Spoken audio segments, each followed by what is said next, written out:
안녕하십니까 시청자 여러분. 지금 2부를 시작하겠습니다. 모기지 리츠가 모기지 리츠 주식이 코로나 바이러스로 인해 가지고 주가가 뭐 5분의 1 토막, 많게는 10분의 1 토막까지 나가지고 역사상 뭐 10년, 20년 역사상 가장 배당 수익률을 많이 받을 수 있는 하늘이 준 기회입니다. 그래서 배당 수익률이 50%, 많게는 뭐 70%, 80% 되는 종목도 있어요. 그래서 내가 여러분들에게 소개하려고 하니 여러분들이 설명을 들어보고 믿음이 가면 투자를 하시고 믿음이 안 가면 투자를 안 하시면 됩니다. 모든 책임은 여러분의 몫이니까 저는 여러분에게 이러한 것도 있다는 것을 전하는 거야. 정말 그러니까 하늘이 준 기회긴 기회인데 만에 하나 묻어날 수도 있으니 여러분들 듣고 떠득해 가지고 완전히 이해를 해 보십시오. 자, 그러면 MBS 주택지상증권을 이해를 해야 지금 모기지 리츠를 100% 이해할 수 있습니다. 그래서 제가 상세히 설명하겠습니다. 자, 1부에서 약간 읽었죠. 그래서 2부는 제가 설명하겠습니다. 예를 들어 가지고 여러분이 주택을 구입하기 위해 가지고 20억짜리 아파트를 사기 위해 가지고 은행에 10억을 빌렸다고 칩시다. 은행에 10억을 빌렸어요. 그러면 여러분은 주택을 담보로 해 가지고 은행에서 10억을 버렸지만 은행은 10억이 없어진 거잖아. 어쨌든 그러니까 엄청난 돈이 없어지니까 은행은 또 대출할 돈이 그렇게 많지 않습니까? 그러니까 또 다른 사람이 대출을 하려면 그 돈을 유동화 시켜야 되죠. 그래서 은행은 어떤 정책을 쓰냐면 여러분에게 10억을 불려주면서 여러분에게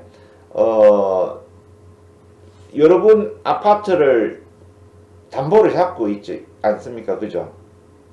그러니까 여러분 아파트를 담보권을 기초로 해가지고 은행에서는 채권을 발행해요. 채권. 주택저당 채권을 발행해요. 주택저당 채권을 발행해가지고 그거를 유동화 중개회사 여기 있죠. 유동화 중개회사 SPC에 팔아요. 그래서 유동화 중개회사는 주택 저당 채권을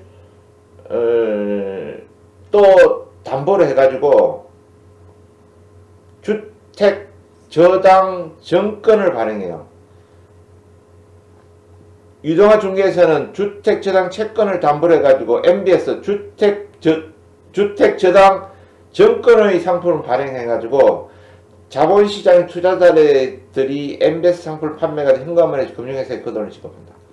그래서 은행은 주택 저당 채권을 유동화 중개회사에서 팔고 유동화 중개회사는 유동화 주택 저당 채권을 담보로 해가지고 주택 저당 정권을 발행해가지고 그것을 일반인들에게 팔고 그 돈을 받아가지고 은행이나 보험회사에 돈을 주는 거예요.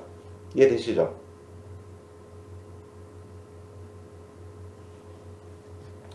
그게 MBS예요.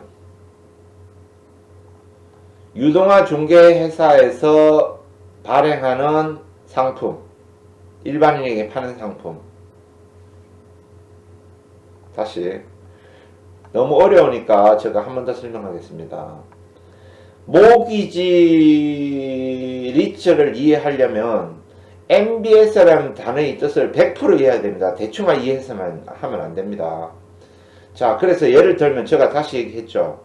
여러분이 20억짜리를 아파트를 산다고 가정하고 그래서 은행에서 10억을 빌렸다고 가정합시다. 그러면 은행은 10억을 여러분에게 주면서 그 아파트를 담보로 갖고 있죠. 그 담보권을 갖고 있을 거 아닙니까? 그래서 그 아파트 담보권을 기초로 해가지고 채권을 발행해요.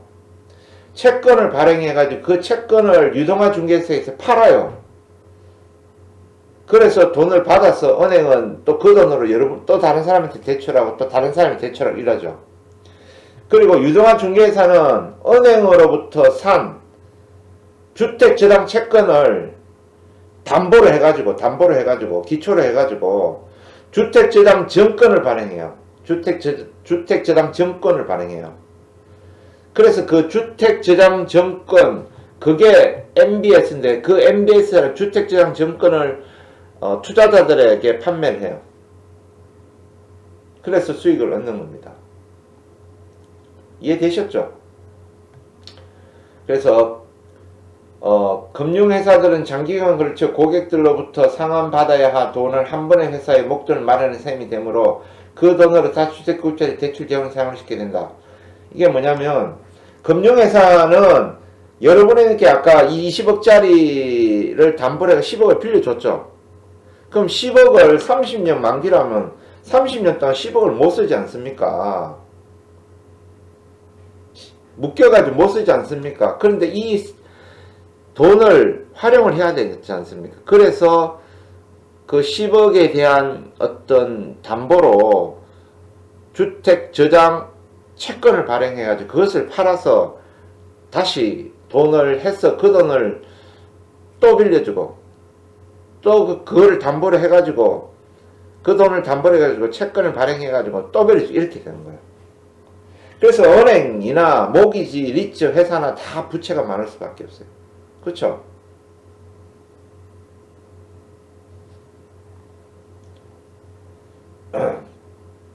그래서 여기서 예를 들었죠. A은행이 B에게 주택을 담보로 1억을 대출해주고 B는 10년에 걸쳐 원금과 이자를 갖게 했을 경우 A은행이 담보를 잡은 주택과 저당 채권을 근거로 증권을 발행해 투자자에게 직접 매각하거나 유동화 중개사를 통해 증권을 발행해 투자자에게 매각에 대출된 회사는 것이다.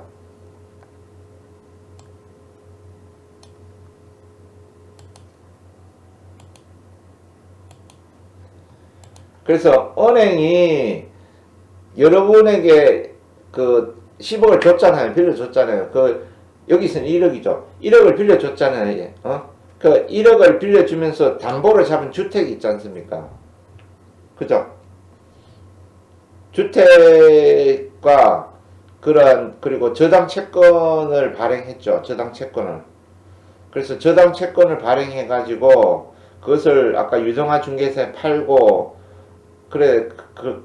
그래서 돈을 회수할 수도 있지만 주택과 저당 채권을 근거로 증권을 발행해가 투자에 직접 매각. 그래서 은행이 저당 채권, 저당 증권을 주택 저당 채권과 주택 저당 증권을 발행해 투자에게 직접 매각할 수도 있고 유동화 중개사를 통해 가지고 증권을 발행해 가지고 투자할 수도 있고 이 말입니다. 이해되시죠?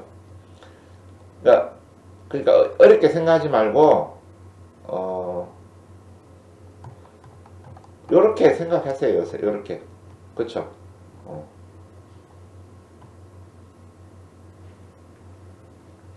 그래서 모기지 리츠의 투자 대상에 대한 장점, 주거용 리츠, 상업용 리츠가 있다. 페니매나 프레디매와 같은 기관에서 판매하는 저위험 중의 MBS 투자 리츠다.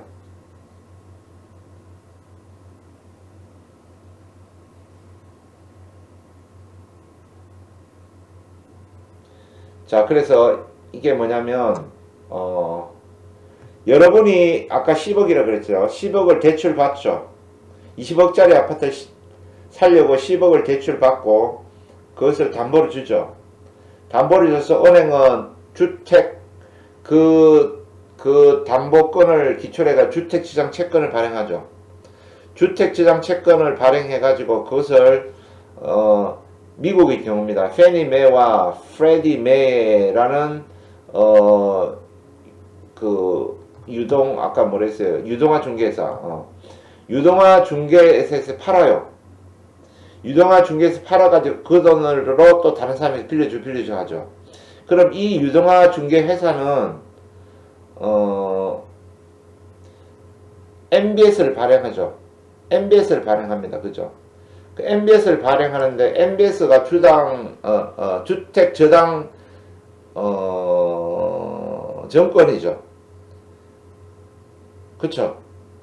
그러니까 MBS에 투자한 리츠다. MBS에 투자한 리츠다.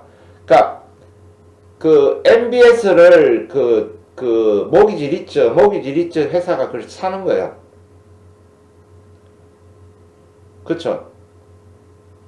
근데 모기지 리츠는 나중에 설명하겠지만 이것을 예를 들어 자본금이 10억이면 10억어치를 샀죠. 그럼 수익이 조금밖에 안 되지 않습니까?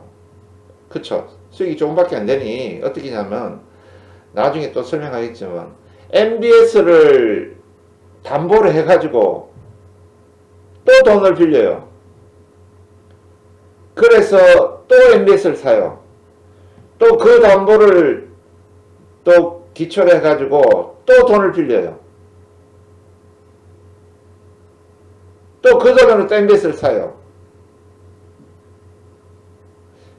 또 그 MBS를 또 담보를 해가지고 또 돈을 빌려요. 또 그 돈 빌리는 거로 또 MBS를 사요. 그래서 레버리지가 6배, 7배, 8배, 9배 된다는 거예요. 은행이랑 똑같은 거예요. 은행도 그렇게 하죠. 대출해주고 채권을 발행해가 그것을 팔고 다시 돈으로 가져가 또 대출해주고 또 그 채권을 팔고 다시 또 대출해주고 이러죠. 그래서 이 은행도 레버리지 10배씩 막 5배씩 6배씩 10배씩 써죠. 그거 똑같은 겁니다.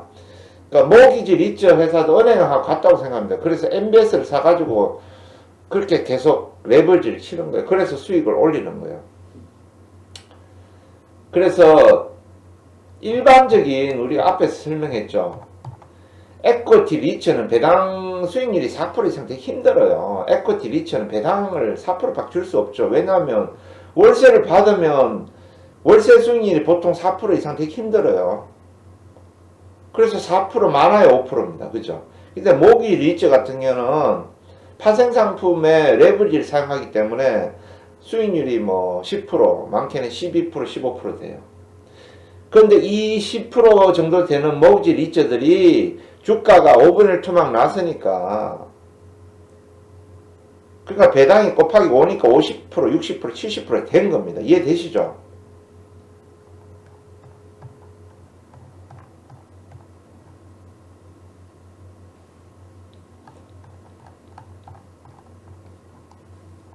근데 그 리츠도 모기지 리츠도 주거용이냐 상업용이냐 그 똑같다고 생각해요. 뭐 이거는 주거용이니까 주택을 그죠 하는 거고 상업용은 상업용이죠. 그죠? 상가 오피스텔. 그래서 이거는 뭐 아까 얘기했지만 주거용 리츠는 설명했고 상업용 리츠는 아까는 아파트 20억짜리를 사기 위해서 10억을 빌린 거고 이거는 상업용 리츠는 뭐요? 상가를 20억짜리 사기 위해서 10억을 빌리는 건 똑같습니다. 그죠? 상가를 20억짜리 사기 위해서 10억을 빌리고, 그쵸? 은행에 10억을 빌리면 은행에서는 그 10억을 담보로 해가지고, 주택 저장 채권을 발행하지만 이거는 뭐요? 주택이 아니니까 뭐 상가 저당 채권을 발행하겠죠. 그 채권을 발행해가지고 그것을 유동화 중개회사에서 팔아가지고, 그쵸? 유동화 중개회사는 그것을 MBS를 발행해가 또 팔겠죠. 그죠? 그러니까 똑같은 거예요. 똑같은데, 주택이냐 상가냐 이 말이죠. 또 15분이 됐네요. 자, 그러면 3부에서 뵙겠습니다. 3부에서 뵙겠습니다.